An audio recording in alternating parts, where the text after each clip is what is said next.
વડોદરા મહાનગરપાલિકાની સ્થાયી સમિતિની બેઠકમાં 10 કામો મંજૂરી અર્થે લેવામાં આવ્યા હતા, જેમાંથી 9 કામોને મંજૂર કરી એક કામ નામંજૂર કરવામાં આવ્યું છે.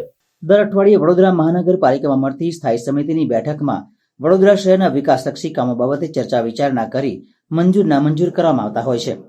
ત્યારે આજની આ બેઠકમાં મુખ્યત્વે ડ્રેનેજ પ્રોજેક્ટ શાખા, બિલ્ડિંગ પ્રોજેક્ટ શાખા, ડ્રેનેજ અને વરસાદી ગટર પ્રોજેક્ટ શાખા, પાણી પુરવઠા શાખા, નગરગૃહની કચેરી અને સ્ટ્રીટ લાઇટ વિભાગ જેવા મહત્વના વિભાગોના કામો મંજૂરીથી લેવામાં આવ્યા હતા.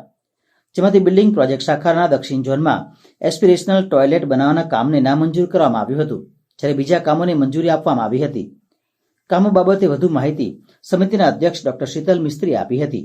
ઇલેક્ટ્રો મિકેનિકલ શાખા હસ્તક ગાજરાવાડી 66 MLDનો જે એસટીપી છે એના એમના કામને ફક્ત 6 મહિના માટે કામગીરી કરાવવાનું ઠરાવવામાં આવ્યું છે અને એ દરમિયાન નવીન ઇજારો કરવાનું સૂચવવામાં આવ્યું છે. નગરગૃહ, ખાસ કરીને પંડિત દીનદયાલ નગરગૃહ અને સર સયાજીરાવ નગરગૃહ ખાતે 1 વર્ષ માટે હાઉસકીપિંગના કામને ક્રમશઃ 23,38,000 અને 23,38,000 બંને કામ સરખા છે અને બંનેના ભાવપત્રક પણ સરખા છે, એને મંજૂરી આપવામાં આવી છે.